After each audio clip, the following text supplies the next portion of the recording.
Thanksgiving, my favorite holiday of the year.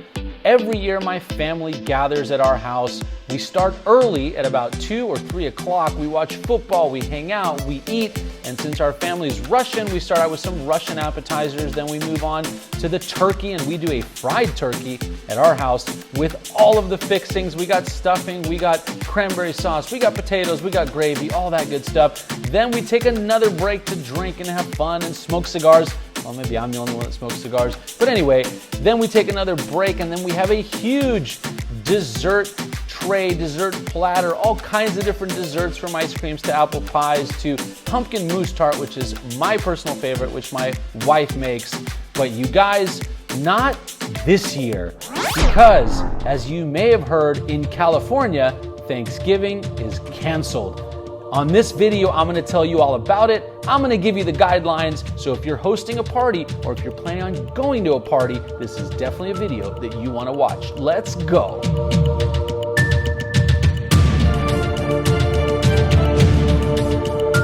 Hey, what's up guys? I'm Danny Batsalkin, a real estate broker here in Southern California, a business and real estate coach and entrepreneur, and a former attorney.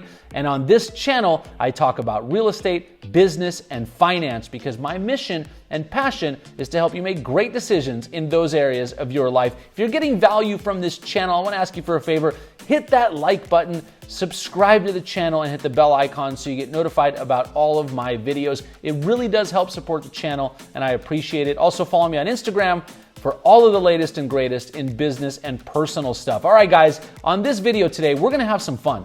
We're gonna take a look at the guidelines that the state of California has recently passed for Thanksgiving. They are canceling Thanksgiving, folks. So if you're having a party, if you're planning on going to a party, if you do something like we usually do at our house, I'm gonna go over the guidelines with you today. I'm gonna show you what you can and can't do so that you know exactly what you're doing and you don't get yourself into any trouble. Now, I'm not sure what the actual penalties are. I don't know, maybe Gavin Newsom will show up at your house and tell everyone to disperse, but we're gonna take a look at these guidelines. You are gonna be shocked and stunned like I was when I saw them. Let's get to it. Let's take a look at these guidelines.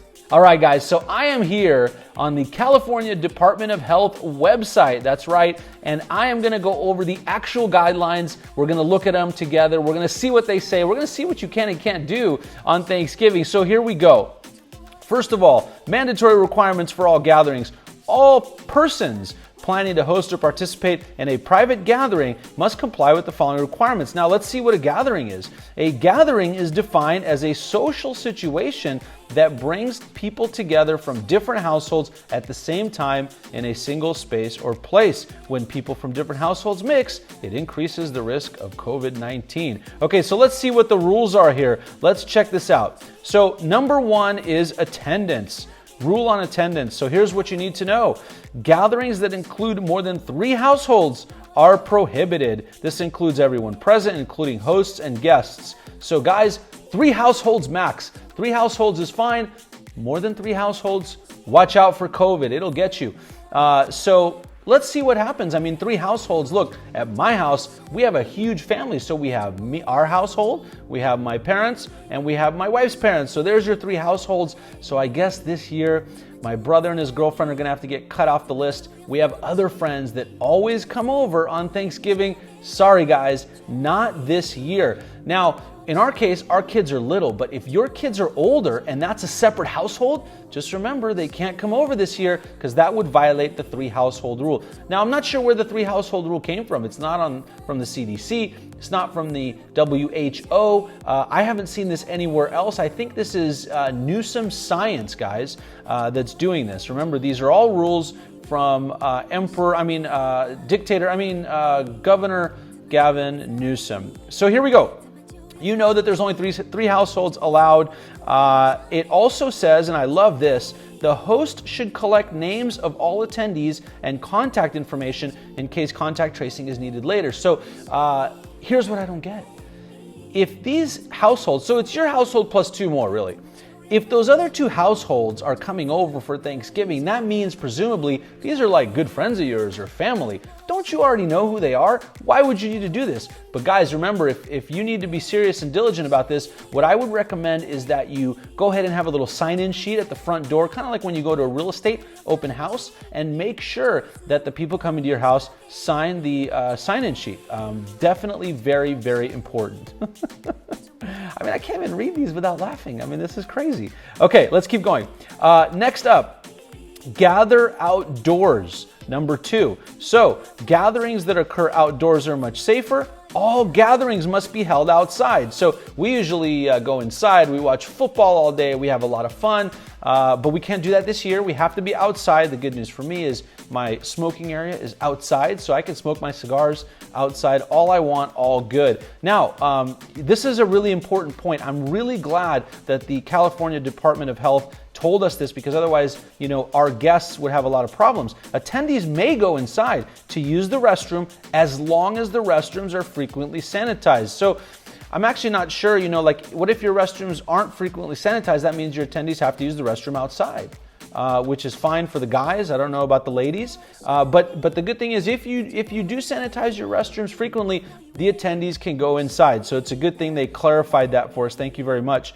Now, folks, listen up. If you have a gazebo or something at your house, gatherings may occur in outdoor spaces that are covered by umbrellas, canopies, awnings, roofs, and other shade structures, provided that at least 3 sides of the space, or 75%, are open to outdoors. So if you have one of those like big gazebos, and you have the covering on the sides, you can cover one side, but if you cover 2 sides, you're not gonna be in compliance with the California rules. So make sure you're aware of that as well. Next up, a gathering of no more than 3 households is permitted in a public park or other outdoor space, even if unrelated gatherings of other groups up to 3 households are also occurring in the same park or space. So again, if you're at a park, make sure it's just 3. But here's also very, very important. If multiple such gatherings are occurring, mixing between group gatherings is not allowed. So listen up. If you're at a park or you're somewhere and you see your friends at another gathering for Thanksgiving, do not head over there. Do not let them come to your gathering.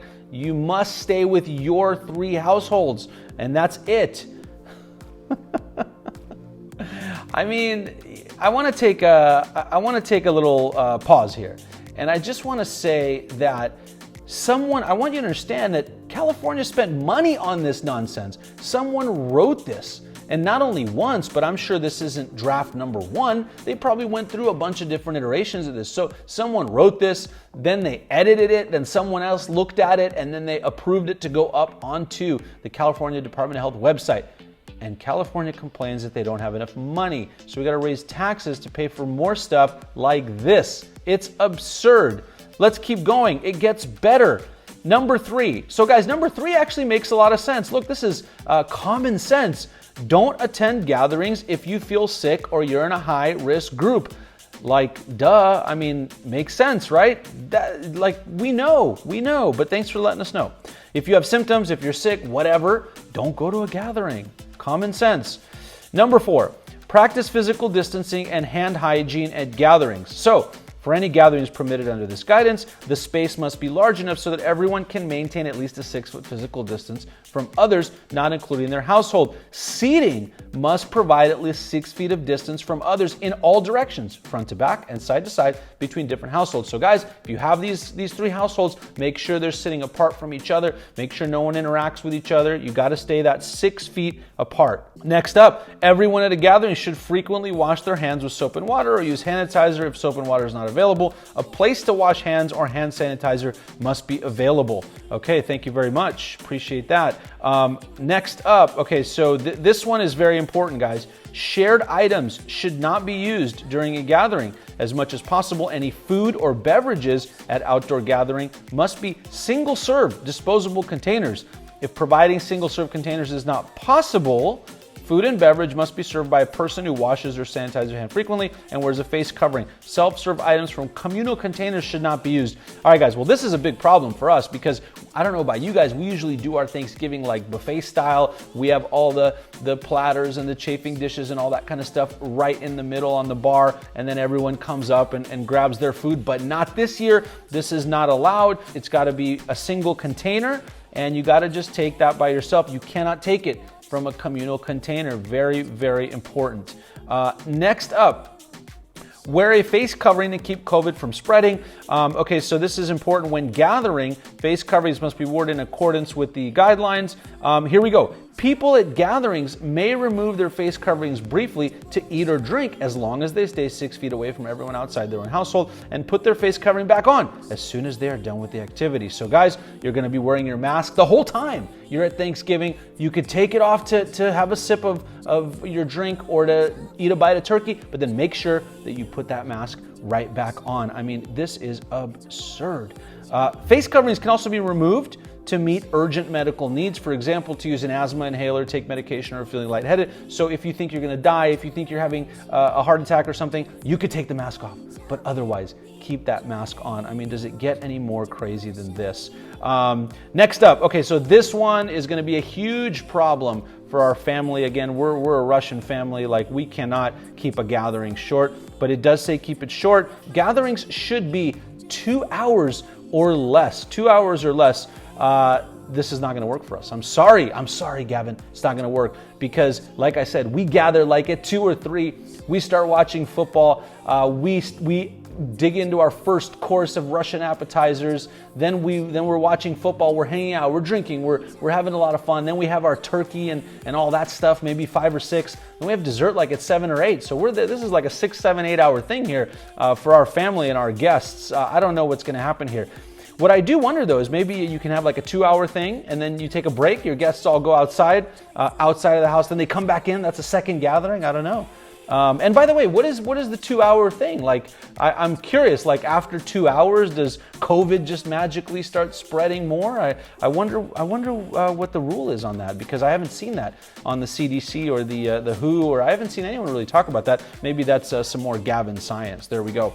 Okay, number 7, another one that's just gonna be, this is gonna be tough for our family. Rules for singing, chanting, and shouting. Okay, singing, chanting, shouting, and physical exertion significantly increases the risk of COVID. Because of this, singing, chanting, and shouting are strongly discouraged, but if they occur, the following rules and recommendations apply. Okay, so I'm curious what happens. By the way, in our family, my mom's a concert pianist, and there's a lot of shouting going on. It's a Russian Jewish family. I mean, shouting is that's like normal talk for us, so I don't know what's going on here. All people who are singing or chanting should wear a face covering at all times when singing or chanting. By the way, what is chanting? Is that like if you're chanting a religious thing? I don't understand. But anyway, if you're doing that, make sure you wear a mask, including anyone who is leading a song or chant.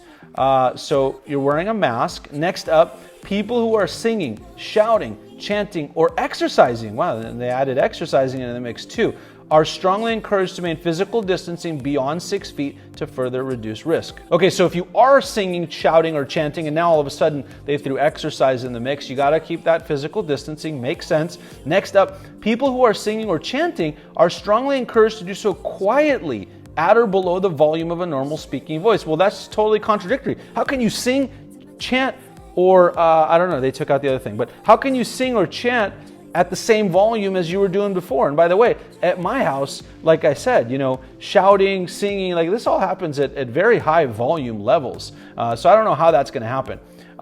Next up, music. Instrumental music is allowed as long as the musicians maintain the 6 foot distancing, and musicians must be from one of the 3 households, so you cannot invite in other musicians or outside music.